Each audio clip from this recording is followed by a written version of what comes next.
Hi, today I'd like to discuss information and the importance of information when we travel or when we stay where we are.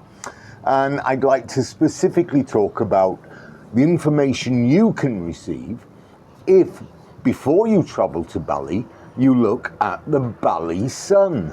Now, the Bali Sun is similar to how I used the Jakarta Post 20, 30 years ago.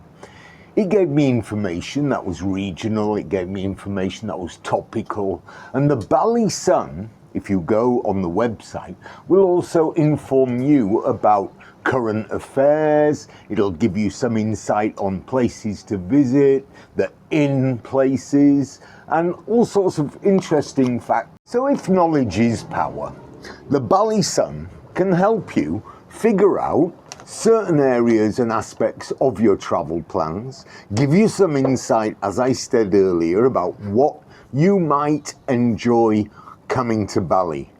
It is sponsored, it does have certain ads that are sponsored, but as I say, it gives you insights also, and the first thing it will give you insight on is crime. It'll have lots of naughty tourist stories, some of quite sad value. A couple of days ago, we had a Brit who decided, well, through alcohol, of course, to get into a truck and drive that truck all the way to the airport, damaging cars on the way and just total mayhem.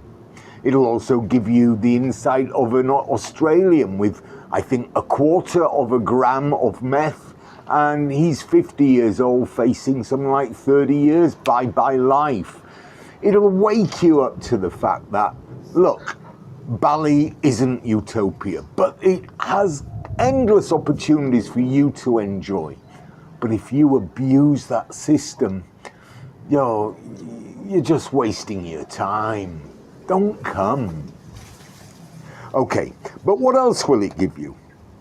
Well, it tells you that places like Ubud and Bedagal are coming up. In fact, there was a recent story on Bedagal. I love Bedagal, and it'll give you the insight to look at areas that aren't necessarily on the tourist map. Of course, there are other websites that do this. Also, and kind of importantly, it'll give you up-to-date information. For example, if you go to the website at the moment, it will advise you to get to the airport at least 3 or 4 hours early, as there is a breakdown with the communication center at the moment and people are struggling to be processed. This is useful information, and not always will the hotel or taxi driver be able to give you this information. What's more, it'll give you information such as there's a possibility, it's just come out, that the Indonesian government may decide to do away with the visa on arrival. Oh no, not the visa on arrival. Of course, I don't get political here, I've stated before, but I do think the visa on arrival should stay. I think it would be a huge mistake for Indonesia to lose this.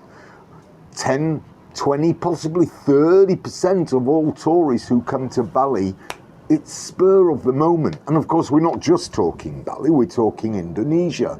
So to lose the visa on arrival would be a major mistake, in my humble opinion. So my final statement is to the Indonesian government, please rethink the visa on arrival, just because some people abuse it, and they do. But sometimes the government equate bad tourism to poor tourism. I'm afraid they're wrong. I've seen some of the richest people in the world behave terribly in Bali, and backpackers enjoy what is there to be offered and spread the wealth to even the lowest part of the economy. Let's not pick on the poor tourists. By getting rid of the VOA, it's only going to hurt Indonesian tourism. Okay, that's it for today. Thanks very much.